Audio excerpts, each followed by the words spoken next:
What's up, YouTube? Okay, just a quick couple pickups and updates. I made a video about this, but I cracked the 72 maze. I didn't see anything wrong with it when I looked with the magnifying glass. This was, again, SGC3. I'm going to send this to PSA. Hopefully it comes back better, but man, this is rough. I'm going to fight the 3. I think it's a little bit better. I looked at that 56 Ted Williams that I was complaining about, but there were definitely some like very, very slight wrinkles. So the grade that I got in Ted Williams was fair. This is the only one that I think was a little bit off. So we'll see how this does. So soon to be sent out. I also purchased 4 blasters of the new Donruss Optic basketball. I actually really like the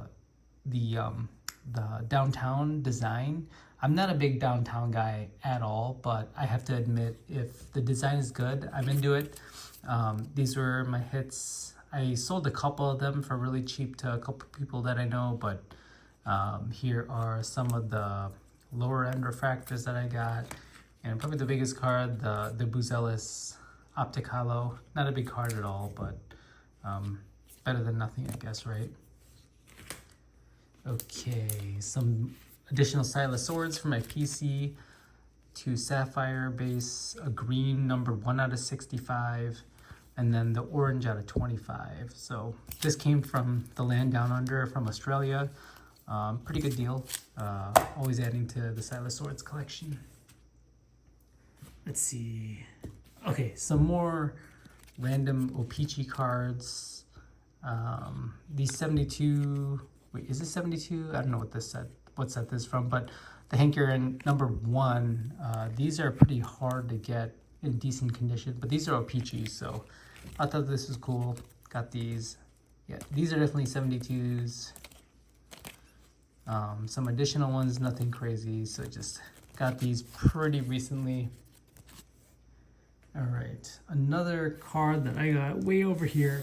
I'm surprised this came back through eBay Authenticity.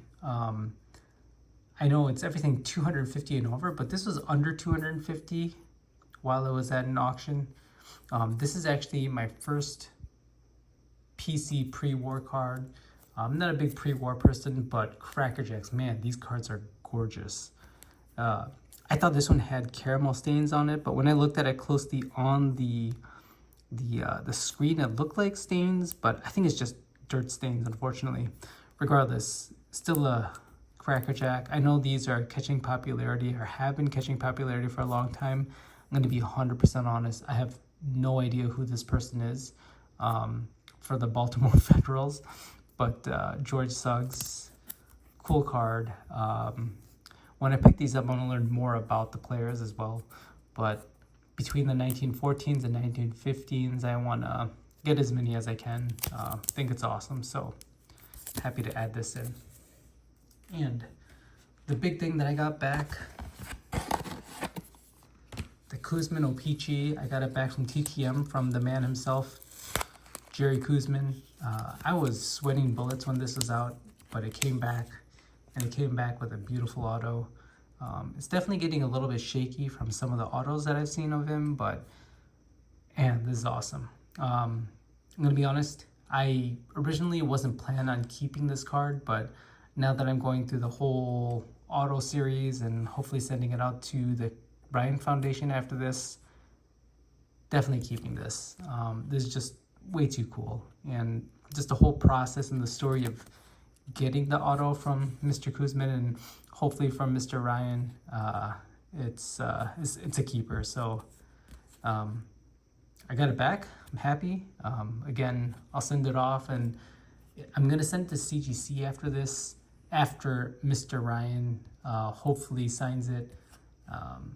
Because I got that PSA miscut, I think it's worthwhile to try to send to CGC and get hopefully a card grade and then the James Spence auto grade. So it's on to its next stop. And then I got this big red folder here, just a small side project. I have a bunch of raw Jordan cards. I've had them for a while. I never really organized it in any manner, so I decided to get a top loader binder, and I'll slowly put all my Jordans. I'm gonna have to buy probably 2 or 3 more of these top loader binders just to get all my Jordans into this cool looking binder. I think it's a good way to show it off or somehow display it. So yeah, we'll see how that goes. All right. Other than that, I haven't been able to get into my local card show, the local vintage card show. They give you spots based on a rolling basis. Unfortunately, I haven't been able to get in there. Just life gets in the way, unfortunately.